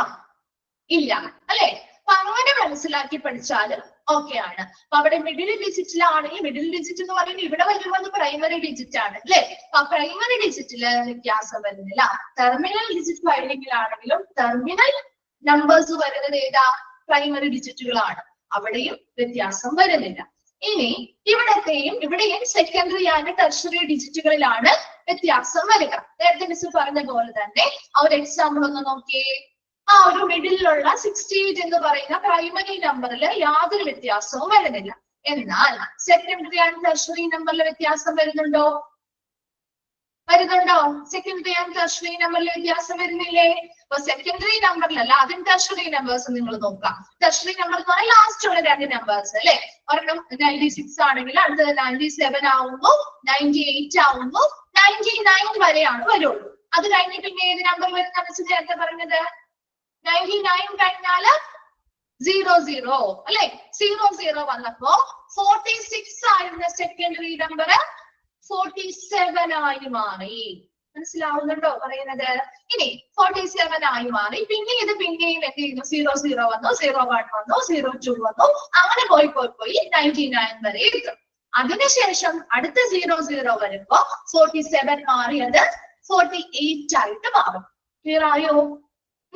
ഇത്രയും ഇതിൽ ഈ പറയുന്ന മിഡിൽ ഡിജിറ്റ് ഫയലിംഗിലോ ടെർമിനൽ ഡിജിറ്റ് ഫയലിംഗിലോ നിങ്ങൾ പ്രധാനമായിട്ടും പഠിക്കേണ്ടത് പ്രൈമറി നമ്പർ എവിടെ വരുന്നു, സെക്കൻഡറി നമ്പർ എവിടെ വരുന്നു, ടെർഷറി നമ്പർ എവിടെ വരുന്നു. അത് വ്യക്തമായിട്ട് പഠിക്കുക. അതിന്റെ എക്സാമ്പിളും പഠിച്ചു വെക്കുക. ഇത്രയും കാര്യം മാത്രം അതിൽ പഠിച്ചാൽ മതി കേട്ടോ. അതാണ് പ്രധാനമായിട്ടും ചോദിക്കുന്നത്. ക്ലിയർ ആണോ? അത് എന്തെങ്കിലും ഡൗട്ട്സ് ഉണ്ടോ? ഒന്നുകൂടി പറയണോ? ഓക്കെ ആണോ? എല്ലാവർക്കും ഓക്കെ ആണോ? Terminal digit filing and middle digit filing clear ആണ്? ഓക്കെ. ഒരു 5 ടൈപ്പ് നമ്മൾ പറഞ്ഞു കേട്ടോ. 5 എണ്ണമാണ് പറഞ്ഞത്. ഏതൊക്കെയായിരുന്നു? എന്തൊക്കെയായിരുന്നു? Serial numbering and filing system പറഞ്ഞു, unit numbering and filing system പറഞ്ഞു, സ്ട്രേറ്റ് ന്യൂമറിക് ഫയലിംഗ് സിസ്റ്റം പറഞ്ഞു, terminal digit filing and middle digit filing പറഞ്ഞു. 5 പറഞ്ഞു. നമ്മുടെ ഹോസ്പിറ്റലുകളിൽ പ്രധാനമായിട്ടും യൂസ് ചെയ്യുന്നത് unit numbering and filing system ആണ്. ഇത്രയും മനസ്സിലാക്കാം. ഓക്കെ, ഇതിന്റെ എക്സാമ്പിളുകൾ നോക്കി വെക്കാം കേട്ടോ. ഓക്കെ, ചോദിക്കാനുള്ള ഭാഗമാണ്, വിട്ടുകളയരുത് കേട്ടോ. ചോദിക്കാനുള്ള ഭാഗമാണ് ഫയലിംഗ് സിസ്റ്റത്തിൽ നിന്നും. എപ്പോഴും ഷുവർ ആയിട്ട് എപ്പോഴും എല്ലാ ക്വസ്റ്റ്യൻ പേപ്പേഴ്സിലും 1-2 ക്വസ്റ്റ്യൻസ് കാണാറുണ്ട് കേട്ടോ. ഓക്കെ, നമ്മൾ നെക്സ്റ്റ് ഭാഗത്തേക്ക് പോവാണ്. Format of medical records. Medical റെക്കോർഡുകളുടെ ഫോർമാറ്റ് എങ്ങനെയായിരിക്കണം? ടൈപ്സ് ഓഫ് ഫോർമാറ്റ് ആണ് ആദ്യമായിട്ട് പറയുന്നത്. അപ്പൊ ഓരോ മെഡിക്കൽ റെക്കോർഡ്സും എങ്ങനെ നമുക്ക് ഫയൽ കാര്യങ്ങളൊക്കെ ഏത് ഫോർമാറ്റിലാണ് നമ്മളത് ചിട്ടപ്പെടുത്തുന്നത്, അത് എങ്ങനെയായിരിക്കണം, അതിനു വേണ്ടി പണ്ട് മുതലേ ഫോളോ ചെയ്യുന്ന കുറച്ച് ഫോർമാറ്റ് കാര്യങ്ങളൊക്കെ ഉണ്ട്. അതൊക്കെയാണ് നമ്മൾ പ്രധാനമായിട്ടും ഇവിടെ 3 ടൈപ്പാണ് പഠിക്കാനുള്ളത്. ആ 3 ടൈപ്പും ചോദിക്കാറുണ്ട് കേട്ടോ. ആ 3 ടൈപ്പ് ഏതൊക്കെയാണെന്നും ചോദിക്കാറുണ്ട്. ഓൾ ഓഫ് ദി എബോ എന്നുള്ള രീതിയിലാണ് ആൻസർ വരിക. ആ ഒരു രീതിയിൽ ക്വസ്റ്റ്യൻ കാണാറുണ്ട്. ഓരോ ടൈപ്പും എടുത്തെടുത്ത് പ്രത്യേകമായിട്ട് ചോദിക്കാറുണ്ട്. അപ്പൊ അതില് 3 ടൈപ്പാണ് ഫോർമാറ്റിംഗിൽ നമുക്ക് പഠിക്കാനുള്ളത്. അതിൽ ഒന്നാമത് source oriented medical record, SOMR കേട്ടോ. SOMR വരെയുള്ളൂ കേട്ടോ. അവിടെ ഒരു ബ്രാക്കറ്റ് ക്ലോസ് ആക്കണേ, ആയിട്ടാണ് അവിടെ കിടക്കുന്നത്. നിങ്ങളുടെ നോട്ട്സിൽ കൃത്യമാണെങ്കിൽ അങ്ങനെയുണ്ട്. SOMR വരെയുള്ളൂ കേട്ടോ. അതൊരു ബ്രാക്കറ്റ് ക്ലോസ് ചെയ്യുന്നതാണ് കേട്ടോ. ക്ലിയർ ആയിട്ടാണോ കിടക്കുന്നത് നോട്ട്സില്? ഇല്ല എങ്കിൽ ഒന്ന് തിരുത്തി വെച്ച് കറക്റ്റ് ആണെങ്കിൽ അങ്ങനെ തന്നെ. Okay, source oriented medical record കേട്ടോ. സോഴ്സ് ഓറിയന്റഡ് അതിന്റെ ഷോർട്ട് ഫോമും എക്സ്പാൻഡഡ് ഫോമും ചോദിക്കാറുണ്ട്. നോട്ട് ചെയ്ത് വെക്കണം കേട്ടോ. ഷോർട്ട് ഫോമും എക്സ്പാൻഡഡ് ഫോമും സോഴ്സ് ഓറിയന്റഡ് മെഡിക്കൽ റെക്കോർഡ്. രണ്ടാമത്തത് POMR, എന്താണ്? Problem oriented medical record. മൂന്നാമത്തത് ഇന്റഗ്രേറ്റഡ് മെഡിക്കൽ റെക്കോർഡ്. ഈ 3 ടൈപ്പ് ഓഫ് ഫോർമാറ്റിംഗ് ആണുള്ളത്. ഒന്നാമത്തത് source oriented medical record, SOMR. രണ്ടാമത്തത് problem oriented medical record, POMR. മൂന്നാമത്തത് ഇന്റഗ്രേറ്റഡ് മെഡിക്കൽ റെക്കോർഡ്. ഇതിൽ ഓരോന്നും നമ്മൾ ഇനി പഠിക്കുകയാണ്. അപ്പൊ അത് ഫസ്റ്റ് തന്നെ SOMR-നെ കുറിച്ചാണ് പഠിക്കുന്നത് കേട്ടോ. ആ ഒരു അടുത്ത പോയിന്റ് എല്ലാം SOMR സോഴ്സ് ഓറിയന്റഡ് മെഡിക്കൽ റെക്കോർഡിനെ കുറിച്ചുള്ള പോയിന്റുകളാണ്. അവിടെ ഒരു ഹെഡിങ് ഇല്ല എന്ന് മാത്രമേ ഉള്ളൂ കേട്ടോ. ആ ഒരു ഹെഡിങ് ഒന്ന് നിങ്ങൾ ഒന്ന് നോട്ട് ചെയ്ത് വെച്ചേക്കണം കേട്ടോ. ആ പോയിന്റ് മുതൽ, ഇത് 4ാമത്തെ പോയിന്റ് മുതൽ SOMR സോഴ്സ് ഓറിയന്റഡ് മെഡിക്കൽ റെക്കോർഡിനെ കുറിച്ചാണ് നമ്മൾ പറയുന്നത് കേട്ടോ.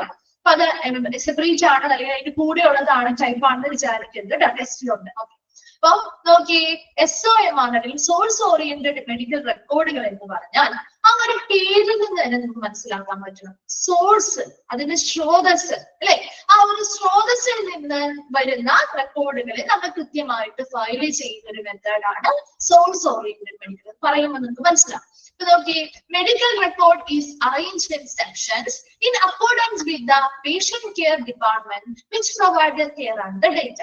അപ്പൊ പേഷ്യൻസിന് പരിചരണം കൊടുക്കുന്ന, അവർക്ക് ഇൻഫർമേഷൻസ് നൽകുന്ന ഓരോ പേഷ്യന്റ് കെയർ ഡിപ്പാർട്ട്മെന്റുകളെ അനുസൃതമായി അതിനോട് ആശ്രയിച്ച് ആ ഓരോ ഡിപ്പാർട്ട്മെന്റുകളെയും ബേസ് ചെയ്ത് അല്ലെങ്കിൽ ഓരോ സെക്ഷനുകളായിട്ടാണ് നമ്മളിവിടെ മെഡിക്കൽ റെക്കോർഡ് അറേഞ്ച് ചെയ്യുന്നത്. എന്ന് വെച്ചാൽ ഇപ്പൊ ഒരു ഔട്ട് പേഷ്യന്റ് ഡിപ്പാർട്ട്മെന്റിൽ ചെന്നിട്ടുണ്ടെങ്കിൽ അവരുമായി ബന്ധപ്പെട്ട ഡേറ്റ ഒരുമിച്ചായിരിക്കും.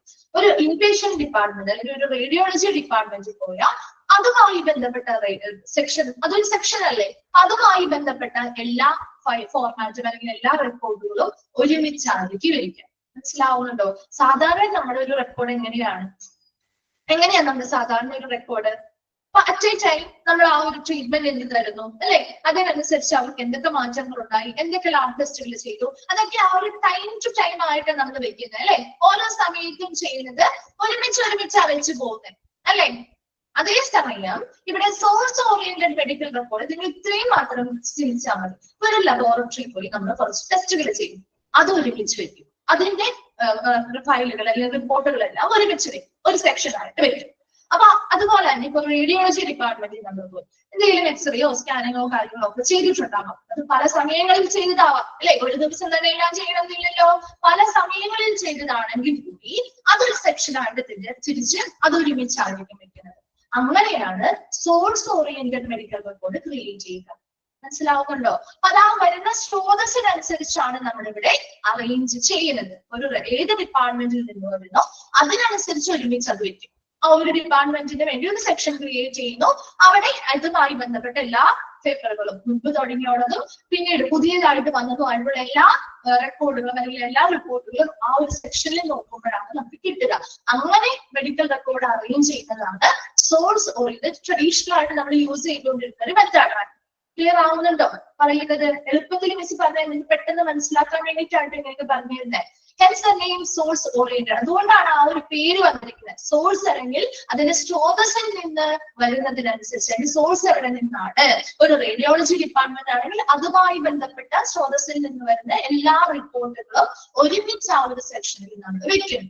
അതുപോലെ ഓരോ സെക്ഷനുകൾ തിരിച്ചാണ് നമ്മൾ അതിന്റെ റെക്കോർഡുകൾ അല്ലെങ്കിൽ റിപ്പോർട്ടുകൾ അറേഞ്ച് ചെയ്യുന്നത്. മനസ്സിലായോ? Forms are organised accordance with to date. അപ്പൊ ആ ഒരു കൃത്യമായിട്ടുള്ള ഡേറ്റ് പ്രകാരം നമ്മൾ എന്ത് ചെയ്യും? ഡേറ്റ് പ്രകാരം ആ തീയതിക്ക് അനുസരിച്ച് ആദ്യമായിട്ട് ഉള്ളവ ആദ്യം തന്നെ വെക്കും. പുതിയതായിട്ട് വരുന്ന അതിന്റെ കൂടെ ജോയിൻ ചെയ്തായിരിക്കും എന്ത് ചെയ്യുന്നത്? ആ ഒരു ഓരോ സെക്ഷനും നമ്മൾ ക്രിയേറ്റ് ചെയ്തെടുക്കുക. Then usually the record is arranged in reverse chronological order at the nurses station. ഒരു പേഷ്യൻസിന് ട്രീറ്റ്മെന്റ് കൊടുക്കുന്ന സമയത്ത്, ഒരു പേഷ്യന്റിന് ട്രീറ്റ്മെന്റ് കൊടുക്കുന്ന സമയത്ത് ഒരു ഡോക്ടർ വന്ന് അവരുടെ മെഡിക്കൽ റെക്കോർഡ് ഫയൽ പരിശോധിക്കുന്ന സമയത്ത് നമ്മൾ ഇവിടെ ആ ഒരു ക്രോണോളജിക്കൽ ഓർഡറിൽ ഇത് കൃത്യമായ ടൈം ടു ടൈം ആയിട്ട് വളരെ ക്രമമായിട്ടുള്ള രീതിയിൽ ടൈമിനനുസരിച്ച് ഓരോ പ്രാവശ്യം വരുന്ന സമയത്തിനനുസരിച്ച് അല്ലെങ്കിൽ ഓരോ പരിശോധനകൾ നടത്തുന്നു അല്ലെങ്കിൽ അവർക്ക് കൊടുക്കുന്ന ട്രീറ്റ്മെന്റിന്റെ സമയത്തിനനുസരിച്ച് നമ്മൾ അവിടെ കൃത്യമായിട്ട് എന്ത് ചെയ്യുന്നുണ്ട്? റെക്കോർഡ് ചെയ്ത് വെക്കുന്നുണ്ട്. പക്ഷേ ഇവിടെ ഒരു പ്രത്യേകത എന്താണെന്ന് വെച്ച് കഴിഞ്ഞാല് നഴ്സസ് സ്റ്റേഷൻ, അതായത് നമ്മളിപ്പോ ഒരു അഡ്മിറ്റ് ആയി, നിങ്ങൾ അത്രയും ചിന്തിക്കുക. അഡ്മിറ്റ് ആയി നമ്മളൊരു ഹോസ്പിറ്റലിൽ നിൽക്കുമ്പോൾ ഡോക്ടേഴ്സ് നമ്മളെ വിസിറ്റ് ചെയ്യാൻ കൗൺസിലും കാര്യങ്ങൾക്കും നമ്മുടെ ഫയലൊക്കെ ചെക്ക് ചെയ്യാൻ വരാറുണ്ട്, അല്ലെ? വരാറില്ലേ? അവർ ഒരുപാട് സമയം അവർക്ക് അവിടെ നിന്ന് ഫയല് നോക്കാനോ പിടിക്കാനോ സമയം ഉണ്ടാവോ? ഇല്ല. അവര് പെട്ടെന്ന് തന്നെ നമുക്ക് ആ ഒരു ഇപ്പൊ എന്തെങ്കിലും ടെസ്റ്റോ കാര്യങ്ങളോ ഒക്കെ ചെയ്തിട്ടുണ്ടെങ്കിൽ പെട്ടെന്ന് അവർക്ക് അതിന്റെ റിസൾട്ട് കാര്യങ്ങൾ കണ്ട് ഒട്ടും അധികം സമയം കളയാതെ അവർക്ക് അതിനുള്ള സൊല്യൂഷൻസ് പറയണം, അല്ലെ? അപ്പൊ ഇങ്ങനെ ഓരോ സെക്ഷനിൽ പല ഇടങ്ങളിലായിട്ട് വെച്ച് കഴിഞ്ഞാൽ അത് അവർക്ക് ബുദ്ധിമുട്ടല്ലേ? കണ്ടുപിടിക്കാനായിട്ട് ബുദ്ധിമുട്ടല്ലേ? അതുകൊണ്ട് തന്നെ നഴ്സസ് സ്റ്റേഷനിൽ, അതായത് നമ്മൾ അഡ്മിറ്റ് ആയി നഴ്സസ് സ്റ്റേഷനിൽ നമ്മുടെ ആ ഒരു ഫയൽ ഇരിക്കുന്ന സമയത്ത് അതൊരു അറേഞ്ച് ചെയ്യുന്നത് റിവേഴ്സ് ക്രോണോളജിക്കൽ ഓർഡറിലായിരിക്കും. എന്ന് വെച്ചാൽ so the most information is at the front. പുതിയ ഇൻഫർമേഷൻ ഫ്രണ്ടിലായിരിക്കും. പഴയ ഇൻഫർമേഷൻ എവിടെയായിരിക്കും? താഴെയായിരിക്കും അറേഞ്ച് ചെയ്യുക. മനസ്സിലായോ? ആവശ്യമാണെങ്കിൽ മാത്രം പഴയ ഇൻഫർമേഷൻസ് എടുത്താൽ മതിയല്ലോ ബാക്കിൽ നിന്ന്. പുതിയ ഇൻഫർമേഷൻസ് ആണ് നമുക്ക് ഇപ്പോ വേണ്ടത്, അല്ലെ? ആ ഒരു ഡോക്ടറിന് പുതിയ ഇൻഫർമേഷൻ അല്ലേ അപ്പോ വേണ്ടത്? പുതിയ ട്രീറ്റ്മെന്റോ പ്രൊസീജിയറോ കൊടുക്കണമെങ്കിൽ പുതിയ ഇൻഫർമേഷൻസ് ആണ് അപ്പോ വേണ്ടത്, അല്ലെ? അതുകൊണ്ട് തന്നെ അത് ഫ്രണ്ടിലായിരിക്കും. പഴയ ഇൻഫർമേഷൻസ് ഒക്കെ അടിയിൽ അല്ലെങ്കിൽ ബാക്ക് സൈഡിലായിരിക്കും വെച്ചിരിക്കുക. ഏത് സമയത്താണ്? ഒരു നഴ്സസ് സ്റ്റേഷനിൽ നമ്മുടെ ആ ഒരു ഫയൽ ഇരിക്കുന്ന സമയത്ത്. അതാണ് റിവേഴ്സ് ക്രോണോളജിക്കൽ ഓർഡർ എന്ന് പറയുന്നത്. ഒരു ക്രോണോളജിക്കൽ ഓർഡർ എന്ന് പറഞ്ഞാല് പഴയ കാര്യങ്ങൾ മുതൽ പുതിയ കാര്യങ്ങൾ വരെ, അങ്ങനെയാണ് കേട്ടോ. അതായത് ഏർലിയസ്റ്റ് മുതൽ ലേറ്റസ്റ്റ് വരെ, അങ്ങനെയാണ് നമ്മുടെ റിവേഴ്സ് അല്ലെ ക്രോണോളജിക്കൽ ഓർഡർ. ശരിക്കും ക്രോണോളജിക്കൽ ഓർഡർ എന്ന് പറയുന്നത് പഴയ കാര്യങ്ങൾ മുതൽ പുതിയ കാര്യങ്ങൾ വരെ ആ ഒരു ഓർഡറിലാണ് കൃത്യമായിട്ടാണ് പോകുന്നതെങ്കിൽ അത് ക്രോണോളജിക്കൽ ഓർഡർ ആണ്. ഇവിടെ നേരെ റിവേഴ്സ് ക്രോണോളജിക്കൽ ഓർഡർ എന്ന് പറയുന്നത് നേരെ തിരിച്ചാണ്, അല്ലെ? പുതിയ കാര്യങ്ങൾ ഫ്രണ്ടിൽ വരുന്നു, പഴയ കാര്യങ്ങൾ ബാക്കിൽ വരുന്നതാണ് റിവേഴ്സ് ക്രോണോളജിക്കൽ ഓർഡർ. അതായത് ഈ കൺസൾട്ടേഷനുമായി ബന്ധപ്പെട്ട് ഡോക്ടേഴ്സിനെ എളുപ്പത്തിൽ ഇൻഫർമേഷൻസ് കിട്ടാൻ വേണ്ടിയിട്ടാണ് ആ നഴ്സസ് സ്റ്റേഷനിൽ അങ്ങനെ ആ ഒരു ഫോംസ് അറേഞ്ച് ചെയ്യുന്നത്. ഇനി ഇത് നമുക്ക് തിരിച്ച് ക്രോണോളജിക്കൽ ഓർഡറിലേക്ക് ആക്കും. എപ്പോഴാണ്? Record is organised after the patient is discharge. ആ പേഷ്യന്റ് ഡിസ്ചാർജ് ആയതിനു ശേഷം ഈ പേഷ്യന്റിന്റെ ആ ഒരു റെക്കോർഡ് നമ്മൾ എന്ത് ചെയ്യുന്നു? വീണ്ടും എന്ത് ചെയ്യുന്നു? അത് റീഓർഗനൈസ് ചെയ്യും, പുനരാവിഷ്കരണം നടത്തും അല്ലെങ്കിൽ പുനഃക്രമീകരിച്ചുകൊണ്ട് അത് എന്ത് ചെയ്യും? ക്രോണോളജിക്കൽ ഓർഡർ തന്നെയാണ്. അപ്പൊ ക്രോണോളജിക്കൽ ഓർഡർ എന്ന് പറയുമ്പോൾ എങ്ങനെയായി? പുതിയ ഇൻഫർമേഷൻസ് എവിടെ പോവും? ലേറ്റസ്റ്റ് ആയിട്ടുള്ള ഇൻഫർമേഷൻ എവിടെ പോവും? ഒന്ന് ചിന്തിച്ച് പറഞ്ഞേ. പുതിയത് ബാക്കിൽ പോവും, പഴയതായിരിക്കും ഫ്രണ്ടിൽ വരാം. അങ്ങനെയാക്കി പിന്നീട് മാറ്റുകയാണ് ചെയ്യുന്നത്. ഒരു SOMR അല്ലെങ്കിൽ സോഴ്സ് ഓറിയന്റഡ് മെഡിക്കൽ റെക്കോർഡില് നിങ്ങൾ മനസ്സിലാക്കേണ്ട കാര്യങ്ങൾ, ഒന്നാമത്തെ കാര്യം അതിന്റെ എക്സ്പാൻഡഡ് ഫോം പഠിച്ചിരിക്കണം. അതുപോലെ തന്നെ സോഴ്സ് ഓറിയന്റഡ് മെഡിക്കൽ റെക്കോർഡ് എന്ന് പറഞ്ഞാൽ പേരിൽ നിന്ന് തന്നെ അതിന്റെ സ്രോതസ്സിനനുസരിച്ചാണ്. അത് ഏത് ഡിപ്പാർട്ട്മെന്റിൽ നിന്നാണോ ആ ഒരു റെക്കോർഡ് അല്ലെങ്കിൽ ആ ഒരു റിപ്പോർട്ട് അല്ലെങ്കിൽ ആ ഒരു ഫോംസ് വരുന്നത്, അതിനനുസരിച്ചാണ് ഓരോ സെക്ഷനുകളായിട്ട് തിരിച്ചാണ് നമ്മളത് അറേഞ്ച് ചെയ്യുക. ഒരു ലബോറട്ടറിയുമായി ബന്ധപ്പെട്ട റെക്കോർഡുകളൊക്കെ ഒരുമിച്ച് വെക്കും, റേഡിയോളജിയുമായി ബന്ധപ്പെട്ട് ഒരുമിച്ച് വെക്കും. ഇനി ഇൻഫെക്ഷൻസ് അല്ലെങ്കിൽ മറ്റേതെങ്കിലും ഡിപ്പാർട്ട്മെന്റുകളുമായി ബന്ധപ്പെട്ടുണ്ടെങ്കിൽ അത് ഒരുമിച്ച് ഓരോ സെക്ഷനുകളായിട്ട് തിരിച്ചാണ് നമ്മൾ എന്ത് ചെയ്യുന്നത്, ഫയൽ ചെയ്യുന്നത്. അപ്പൊ അതിനുള്ളിൽ അതുമായി ബന്ധപ്പെട്ട ആ ഒരു ഡിപ്പാർട്ട്മെന്റുമായി ബന്ധപ്പെട്ട കാര്യങ്ങൾ മാത്രമേ ഉണ്ടാവുകയുള്ളൂ. അതുകൊണ്ടാണ് നമ്മുടെ സോഴ്സ് ഓറിയന്റഡ് മെഡിക്കൽ റെക്കോർഡ് എന്ന് പറയുന്നത്. ഇനി ഇവിടെ അപ് ടു ഡേറ്റ് ആയിട്ട് തന്നെയാണ് നമ്മൾ ഓരോ ഫോംസും അറേഞ്ച് ചെയ്യുന്നത്. പക്ഷേ ഒരു നഴ്സിംഗ് സ്റ്റേഷനിൽ എത്തുമ്പോൾ ഇത് ഒരു ഫയൽ ചെയ്യുന്നത് റിവേഴ്സ് ക്രോണോളജിക്കൽ ഓർഡറിലാണ്. അതായത് പുതിയ പുതിയ ഇൻഫർമേഷൻ മുകളിലും പഴയ ഇൻഫർമേഷൻ താഴെയും എന്ന രീതിയിലായിരിക്കും ഒരു നഴ്സിംഗ് സ്റ്റേഷനിൽ ഡോക്ടേഴ്സിന് കൂടുതൽ കാര്യങ്ങൾ പെട്ടെന്ന് മനസ്സിലാക്കാനും ഒരുപാട് സമയം എടുക്കാതെ തന്നെ പേഷ്യൻസിന് നല്ല രീതിയിലുള്ള ട്രീറ്റ്മെന്റോ കാര്യങ്ങളോ കൊടുക്കാനും വേണ്ടിയാണ് ആ ഒരു രീതി ചെയ്യുന്നത്.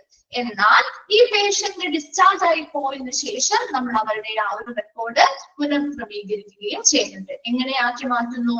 ആ ഒരു റെക്കോർഡ് പുനഃക്രമീകരിച്ച് അത് റിവേഴ്സ് ക്രോണോളജിക്കൽ ഓർഡറിൽ നിന്ന് മാറ്റി ക്രോണോളജിക്കൽ ഓർഡറിലേക്ക് ആക്കുന്നു. ക്രോണോളജിക്കൽ ഓർഡർ എന്ന് പറഞ്ഞാൽ എന്താ? പഴയ കാര്യങ്ങൾ മുതൽ പുതിയ കാര്യങ്ങളിലേക്ക് എന്ന രീതിയിലാക്കി മാറ്റുകയും ചെയ്യുന്നു. ഇത്രയും ക്ലിയർ ആണോ? അഡ്മിറ്റ് ആവുന്ന സമയത്ത് അതായിരിക്കും. കാരണം നമുക്ക് പെട്ടെന്ന് ഇപ്പൊ പഴയ കാര്യങ്ങൾ ആദ്യം വരികയാണെങ്കിൽ ആ ഡോക്ടറിന് ഒരുപാട് മറിച്ച് റെഫർ ചെയ്തിട്ട് വേണ്ടേ പുതിയ എന്തെങ്കിലും ലാബ് ടെസ്റ്റുകളോ കാര്യങ്ങളോ റിപ്പോർട്ട് ഉണ്ടാവാം, അല്ലെങ്കിൽ മറ്റെന്തെങ്കിലും ടെസ്റ്റുകളോ കാര്യങ്ങളോ ചെയ്തതിന്റെ റിപ്പോർട്ടുകളോ കാര്യങ്ങളോ ഒക്കെ ഉണ്ടെങ്കിൽ അത് പെട്ടെന്ന് അവർക്ക് കിട്ടണമെങ്കിൽ അത് ഫ്രണ്ടിൽ ഇരുന്നാലല്ലേ കിട്ടുള്ളൂ, അല്ലെ? അടിയിൽ പോയിരുന്നു കഴിഞ്ഞാൽ ഒരു വരുന്ന ഡോക്ടറിന് അല്ലെങ്കിൽ കൺസൾട്ടന്റിന് ഒരുപാട് നേരം നോക്കിയാലാണ് ആ ഒരു ഫയൽ അല്ലെങ്കിൽ ആ ഒരു റിപ്പോർട്ട് കിട്ടാൻ പോകുന്നത്. അതുകൊണ്ട് തന്നെ അവർക്ക് കൊടുക്കുന്ന ട്രീറ്റ്മെന്റും കാര്യങ്ങളും കുറച്ചും കൂടി എളുപ്പമാക്കാനായിട്ട് അത് ഫ്രണ്ടിലായിരിക്കും വെക്കുക. അതേസമയം ആ ഒരു പേഷ്യന്റ് ഡിസ്ചാർജ് ആയി പോയതിനു ശേഷം നമ്മൾ അത് എന്ത് ചെയ്യും? നേരെ ക്രോണോളജിക്കൽ ഓർഡറിലേക്ക് മാറ്റും. ഇത്രയും ക്ലിയർ ആണോ? ഓക്കെ ആണോ അത്രയും ഭാഗം? ഓക്കെ. ഇനി അഡ്വാൻറ്റേജസ് ഓഫ് SOMR. ഈ ഒരു സോഴ്സ് ഓറിയന്റഡ് മെഡിക്കൽ റെക്കോർഡിന്റെ അഡ്വാൻറ്റേജസ് എന്തൊക്കെയാണ്? The organizers reports from each source together and make it easy to decide the assessment, treatments and observation a particular department provides. അപ്പൊ നമുക്കറിയാം ഒരു ഒറ്റ ഡിപ്പാർട്ട്മെന്റ്, ഏതെങ്കിലും ഒരു ഡിപ്പാർട്ട്മെന്റ്, ഒരൊറ്റ ഡിപ്പാർട്ട്മെന്റ്, ഔട്ട് പേഷ്യന്റ് ഡിപ്പാർട്ട്മെന്റ് അല്ലെങ്കിൽ inpatient department, അത് ഓരോ ഡിപ്പാർട്ട്മെന്റുമായി ബന്ധപ്പെട്ട കാര്യങ്ങൾ ഒരുമിച്ചാണ് നമ്മൾ വെക്കുന്നത്, അല്ലെ? അതുകൊണ്ട് തന്നെ ആ ഡിപ്പാർട്ട്മെന്റ് എന്തൊക്കെ കാര്യങ്ങൾ ആ ഒരു പേഷ്യന്റിന് നൽകി, എന്തൊക്കെ ട്രീറ്റ്മെന്റുകൾ കൊടുത്തു, എന്തൊക്കെ ഒബ്സർവേഷൻസ് ആണ് നടത്തിയത്, ഇങ്ങനെയുള്ള കാര്യങ്ങളൊക്കെ നമുക്ക് വിലയിരുത്താൻ എളുപ്പമാണ്. കാരണം എന്താ? ആ ഒരു ഡിപ്പാർട്ട്മെന്റുമായി ബന്ധപ്പെട്ട എല്ലാ റിപ്പോർട്ടുകളും ഒരുമിച്ചാണ് നമ്മൾ വെക്കുന്നത്, അല്ലേ? ആണോ? മനസ്സിലാവുന്നില്ലേ നിങ്ങൾക്ക് പറയുന്നത്? ഒരുമിച്ച് വെക്കുന്നത് കൊണ്ട് തന്നെ നമുക്ക് എന്താണ് അവർക്ക് എളുപ്പം? അങ്ങനെ ഒരുമിച്ച് വെക്കുമ്പോ ആ ഒരു ഡിപ്പാർട്ട്മെന്റുമായി ബന്ധപ്പെട്ട എല്ലാ കാര്യങ്ങളും നമുക്ക് ഒരുമിച്ച് കിട്ടുന്നുണ്ട്, അല്ലെ? അതുകൊണ്ട് എന്തൊക്കെ കാര്യങ്ങൾ അവർക്ക് കൊടുത്തില്ല, ആ ഒരു ഒറ്റ ഡിപ്പാർട്ട്മെന്റിനെ വെച്ച് നോക്കുമ്പോഴാണ് കേട്ടോ അവർക്ക് എന്തൊക്കെ കൊടുത്തു ഇല്ല എന്നുള്ളതൊക്കെ നമുക്ക് കൃത്യമായിട്ട് വിലയിരുത്തൽ നടത്താൻ പറ്റും. അതാണ് അഡ്വാൻറ്റേജ്. ഇനി എന്തായിരിക്കും ഒരു ഡിസഡ്വാൻറ്റേജ്? എന്തായിരിക്കും ഒരു ഡിസഡ്വാൻറ്റേജ് ഉണ്ടാവുക? നിങ്ങളൊന്ന് ആലോചിച്ചിട്ട് പറഞ്ഞേ, എന്തായിരിക്കും ഇതിന്റെ ഒരു ഡിസഡ്വാൻറ്റേജ്?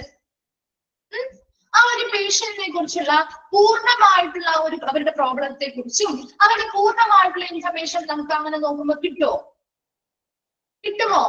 ഇല്ല, അല്ലെ? കാരണം എന്താ?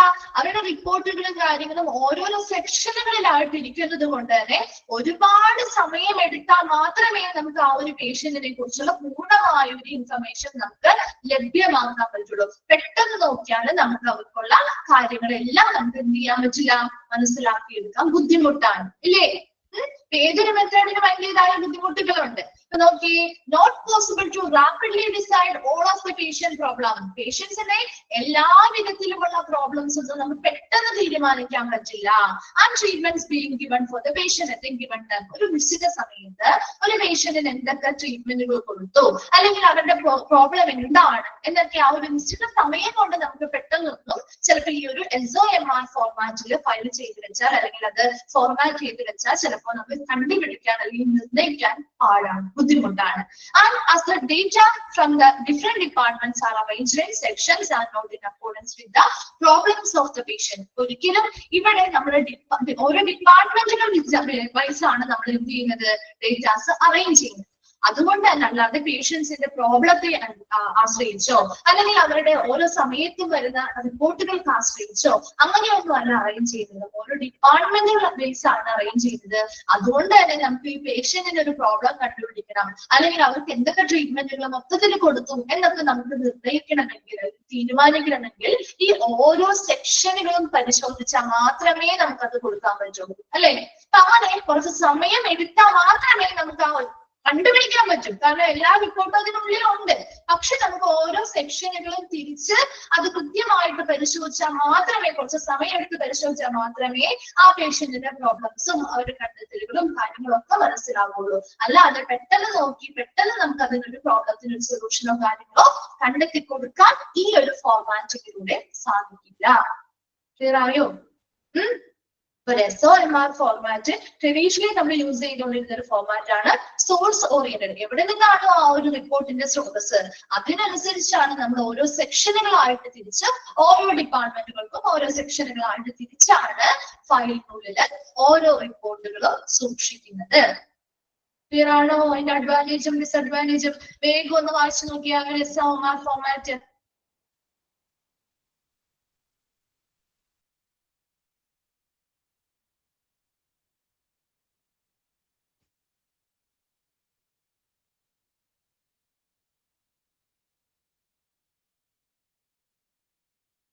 വായിച്ചു കഴിയുമ്പോ ഒന്ന് റിപ്ലൈ ചെയ്യണേ.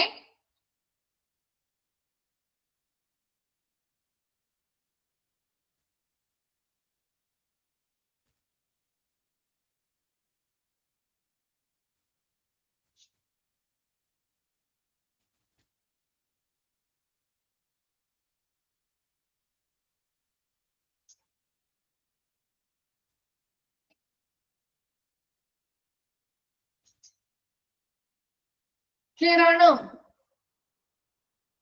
അതിന്റെ അഡ്വാൻറ്റേജും ഡിസഡ്വാൻറ്റേജും ഒക്കെ ചോദിക്കാറുണ്ട് കേട്ടോ. അതുപോലെ SOMRന്റെ എക്സ്പാൻഡഡ് ഫോമോ ഒക്കെ കൂടുതൽ ചോദിച്ചു കണ്ടിരിക്കുന്നത് കേട്ടോ. ക്ലിയർ ആണോ? എന്താ ഒരു റിപ്ലൈ ഇല്ലാത്തത്?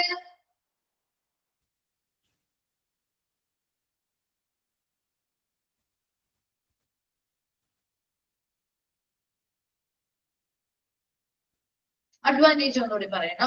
പറയാലോ. അഡ്വാൻറ്റേജ് എന്ന് പറഞ്ഞാല് ഇപ്പൊ നമ്മൾ ഒരു ഡിപ്പാർട്ട്മെന്റ് എടുത്തു, ആ ഒരു ഡിപ്പാർട്ട്മെന്റിൽ നിന്ന് ആ ഒരു പർട്ടിക്കുലർ ഡിപ്പാർട്ട്മെന്റ്, ആ ഒരു പ്രത്യേക ഡിപ്പാർട്ട്മെന്റ് ആ ഒരു പേഷ്യന്റിന് എന്തൊക്കെ കാര്യങ്ങൾ ചെയ്തു എന്ന് നമുക്ക് ആ ഒരു സെക്ഷൻ നോക്കിയാൽ മനസ്സിലാവും. മനസ്സിലായോ? ഇപ്പൊ ഒരു ലബോറട്ടറി ഡിപ്പാർട്ട്മെന്റിൽ അവർക്ക് എന്തൊക്കെ സർവീസുകൾ കിട്ടി, അല്ലെങ്കിൽ എന്തൊക്കെ ടെസ്റ്റുകൾ അവർ ചെയ്തു എന്ന് നമുക്ക് നോക്കിയാൽ ആ ഒരു സെക്ഷൻ നോക്കിയാൽ മനസ്സിലാവും, അല്ലേ? ഇപ്പൊ ഒരു റേഡിയോളജി ഡിപ്പാർട്ട്മെന്റിൽ നിന്ന് എന്തൊക്കെ സർവീസുകൾ അവർക്ക് കിട്ടി, എക്സ്റേയോ സ്കാനിങ്ങോ കാര്യങ്ങളോ ഒക്കെ എടുത്തിട്ടുണ്ടെങ്കിൽ അതിന്റെ റിപ്പോർട്ടൊക്കെ ഒരുമിച്ചിരിക്കുന്നത് കൊണ്ട് തന്നെ ആ ഒരു ഡിപ്പാർട്ട്മെന്റ്, ഒരു പർട്ടിക്കുലർ ഡിപ്പാർട്ട്മെന്റിൽ വെച്ച് നോക്കുമ്പോൾ ആ ഒരു ഡിപ്പാർട്ട്മെന്റിൽ നിന്ന് അവർക്ക് എന്തൊക്കെ കാര്യങ്ങൾ കിട്ടിയിട്ടുണ്ട്, എന്തൊക്കെ ട്രീറ്റ്മെന്റുകൾ കിട്ടി, അല്ലെങ്കിൽ എന്തൊക്കെ ഒബ്സർവേഷൻസ് അല്ലെങ്കിൽ നിരീക്ഷണങ്ങളാണ് അവരുമായി ബന്ധപ്പെട്ട് ചെയ്തിരിക്കുന്നത്, അങ്ങനെയുള്ള കാര്യങ്ങളെ കുറിച്ചുള്ള കൃത്യമായിട്ടുള്ള വിലയിരുത്തൽ നമുക്ക് നടത്താൻ പറ്റും. ഒരു ഡിപ്പാർട്ട്മെന്റ് വൈസ് എടുക്കുകയാണെങ്കിൽ അത് അതിന്റെ ഒരു അഡ്വാൻറ്റേജ് ആണ്. അപ്പൊ നമുക്ക് ഒരുമിച്ചല്ല ആ ഒരു ഒരൊറ്റ സെക്ഷനില് ആ ഒരു ഡിപ്പാർട്ട്മെന്റുമായി ബന്ധപ്പെട്ട എല്ലാ ഇൻഫർമേഷൻസ് അല്ലെങ്കിൽ റിപ്പോർട്ടുകളും ഒരുമിച്ച് നമ്മൾ ഓർഗനൈസ് ചെയ്ത് വെക്കുന്നത് കൊണ്ട് തന്നെ പല ഇടങ്ങളിൽ പോയി തപ്പി നടക്കേണ്ട കാര്യമില്ല, അല്ലേ? ഒരുമിച്ചിരിക്കുന്നത് കൊണ്ട് നമുക്ക് ഒരുമിച്ച് തന്നെ എന്ത് ചെയ്യാം. ഇപ്പൊ നമ്മള് ചിലപ്പോൾ ഇന്നായിരിക്കും ഒരു ലാബ് ടെസ്റ്റ് ചെയ്തിരിക്കുക, അല്ലെങ്കിൽ നാളെ നമ്മൾ വേറെ ഒരെണ്ണം ചെയ്തിട്ടുണ്ടാവും. അപ്പൊ ഓരോ ദിവസത്തെയും മറിച്ച് നമുക്ക് അതിന്റെ ഇടയിൽ വരുന്ന ഫയൽ ചിലപ്പോൾ വേറെ റിപ്പോർട്ടും കാര്യങ്ങളൊന്നും വരുന്നില്ലല്ലോ. മറിച്ച് നമുക്ക് നോക്കി എടുക്കേണ്ട ആവശ്യം വരുന്നില്ല.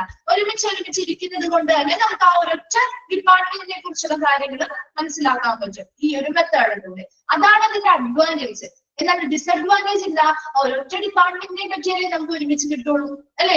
മൊത്തത്തിലുള്ള കാര്യങ്ങളെ കുറിച്ച് മനസ്സിലാക്കണമെങ്കിൽ ഈ ഓരോ സെക്ഷനും നമ്മൾ എന്ത് ചെയ്യണം? പരിശോധിച്ച് വിലയിരുത്തിയാൽ മാത്രമേ നമുക്ക് കൃത്യമായിട്ട് ആ ഒരു പേഷ്യന്റുമായി ബന്ധപ്പെട്ട എല്ലാ പ്രോബ്ലത്തെ കുറിച്ചും നമുക്ക് മനസ്സിലാക്കാൻ പറ്റുള്ളൂ. അല്ലാതെ പെട്ടെന്ന് നോക്കുമ്പോൾ നമുക്ക് അതിനുള്ളൊരു ആൻസർ കിട്ടില്ല.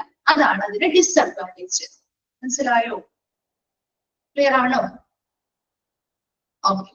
അപ്പോൾ നെക്സ്റ്റ് ക്ലാസ്സിൽ വരുമ്പോൾ ഇതൊന്ന് വായിച്ചിട്ട് വരാം കേട്ടോ. അടുത്ത ക്ലാസ്സിൽ നമുക്ക് ബാക്കി രണ്ടും കംപ്ലീറ്റ് ചെയ്യാം. Okay, thank you.